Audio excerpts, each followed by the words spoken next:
Tamil Nadu Chief Minister Joseph Vijay has paid tribute to Ltte Chief Velupillai Prabhakaran and expressed solidarity with Sri Lankan Tamils. In a post on X, the Chief Minister Vijay has said, "We will carry the memories of Mulivakkal in our hearts. We will always stand in solidarity for the rights of our Tamil kin living across the sea."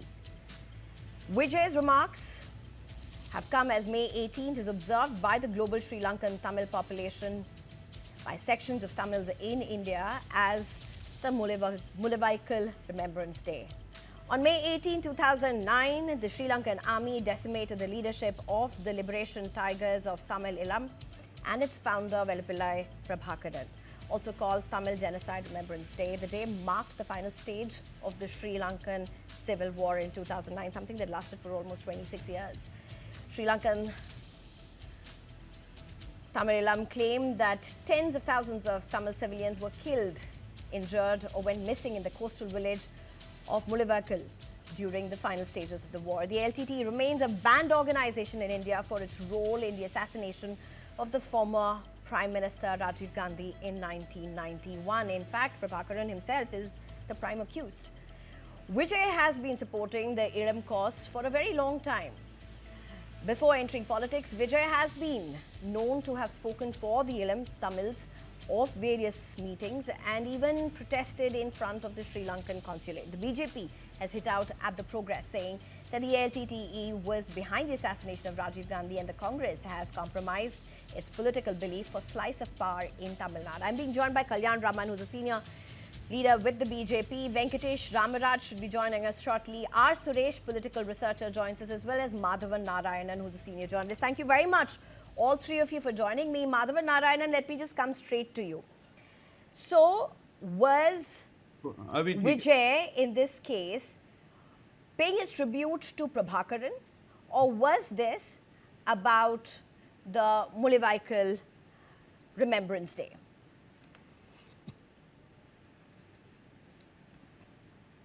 Hello. Hi. Yeah, I think things have changed in politics in Sri Lanka as well as India. There are two or three things to be observed. First of all, when Prabhakaran was killed by the Sri Lankan forces, it was with Chinese support. Let's go back to 1987 and why Rajiv Gandhi was killed in the first place.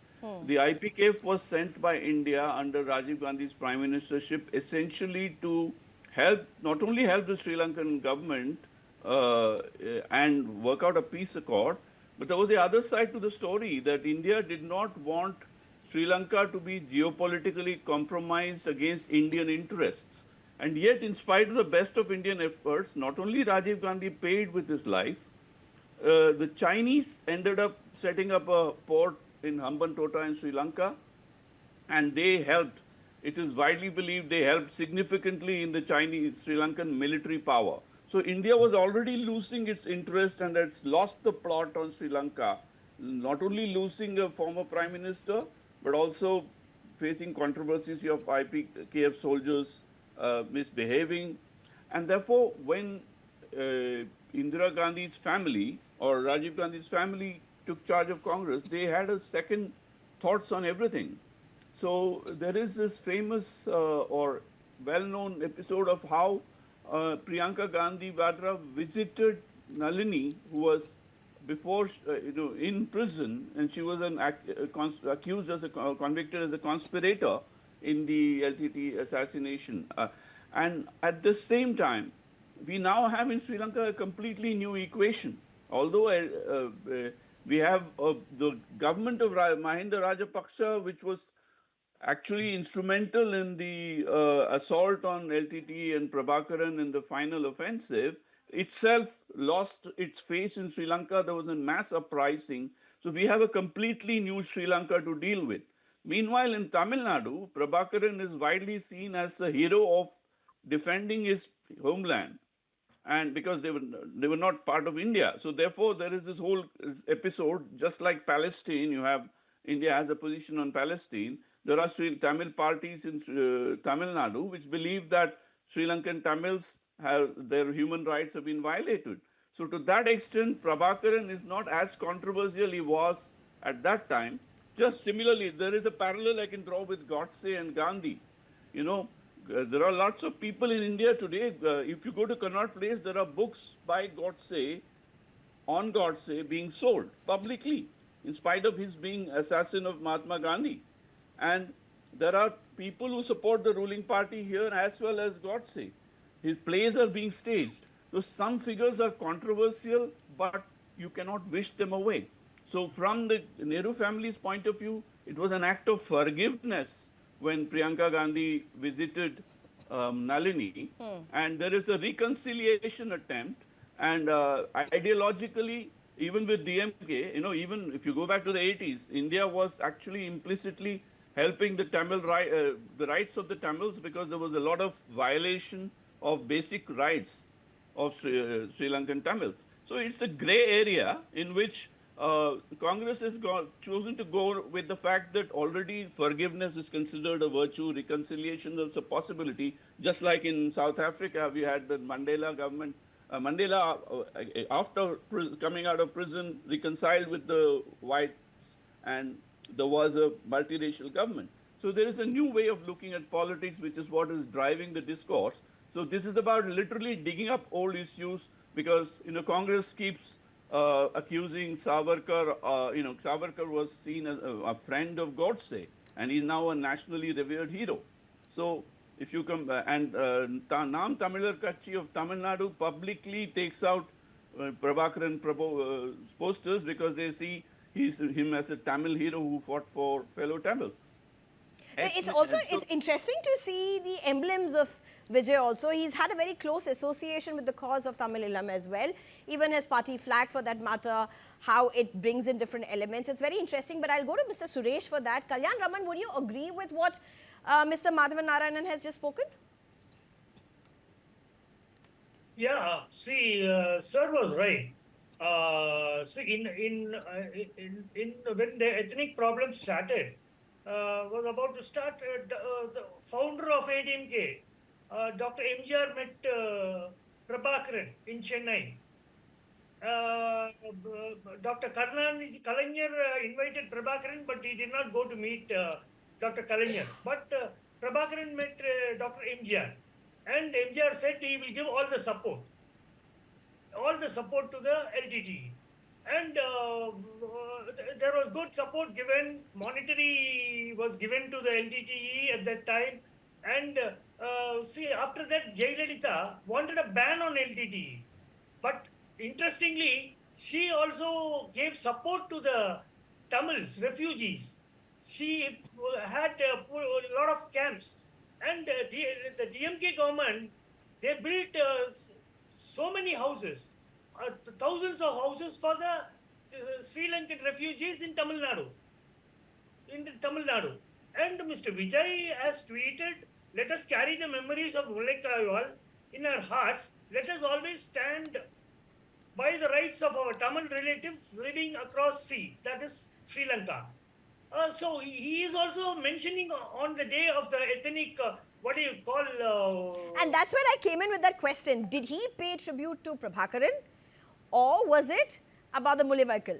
No, he meant only for Prabhakaran, and also the Tamils who lost their life during the attack by the Sri Lankan army with the... Kalyan Raman, how do you look at what both Madhavan Narayanan as well as Mr. Suresh have spoken?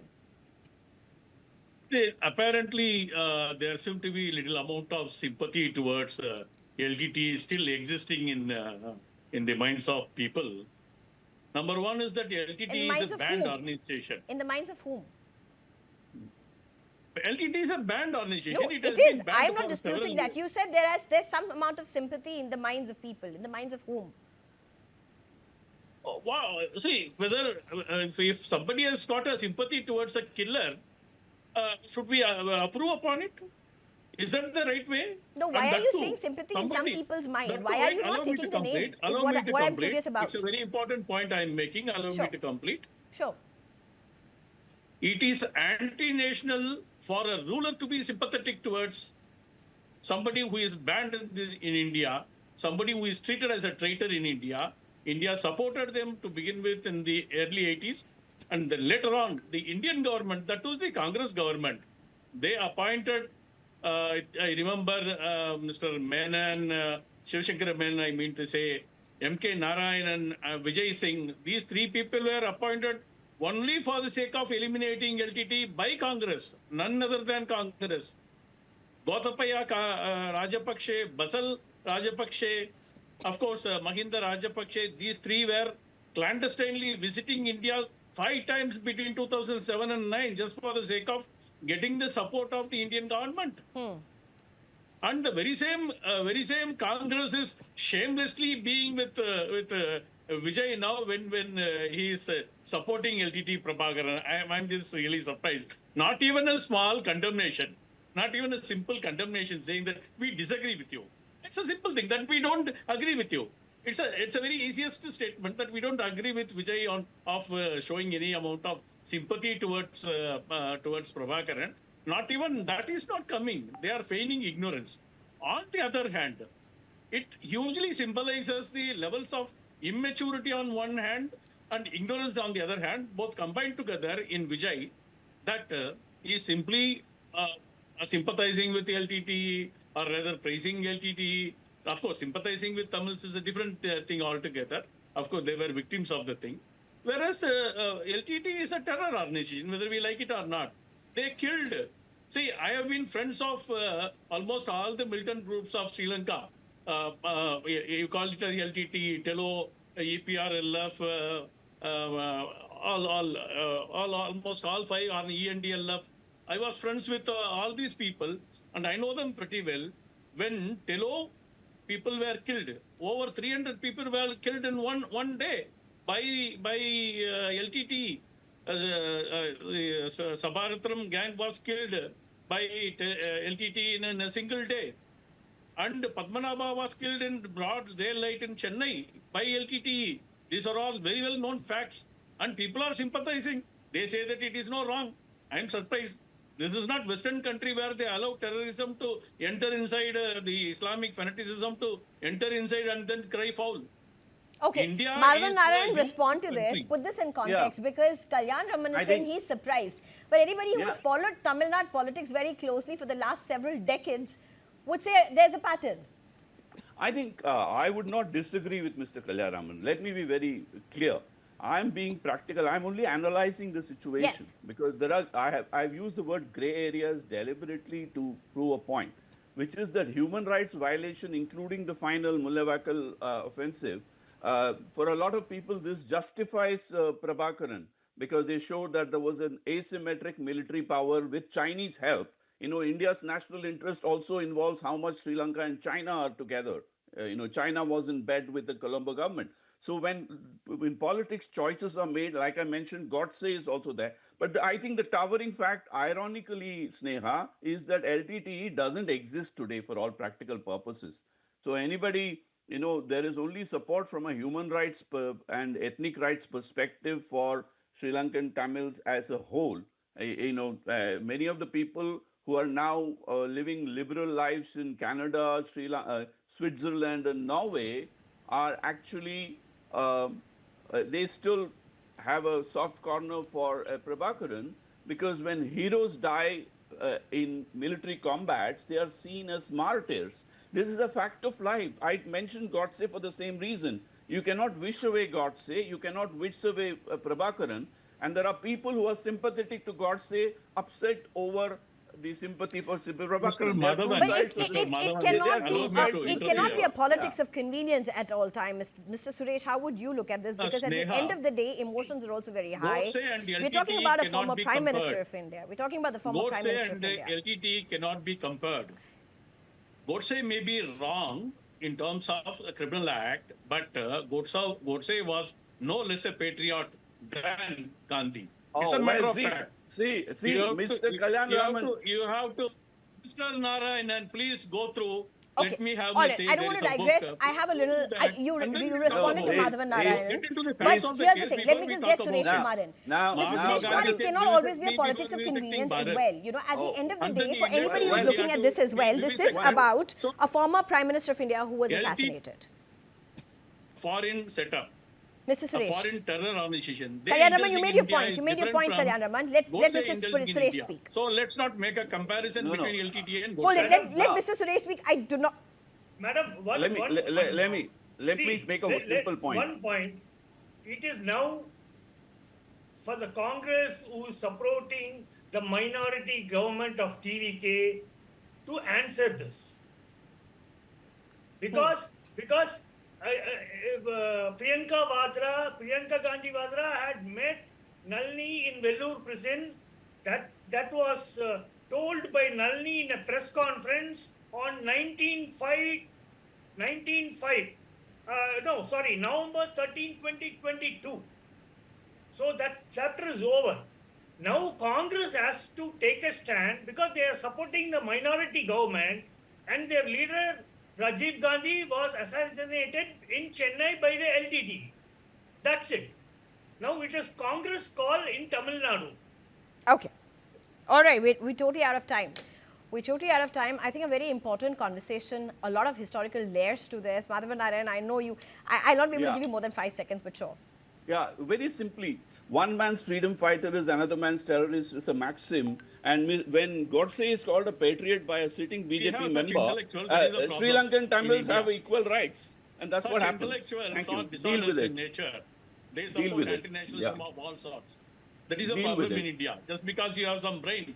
All right. Okay. Kalyan Raman, Venkatesh Ramaraj, R. Suresh Kumar. I think let's just steer clear from personal remarks.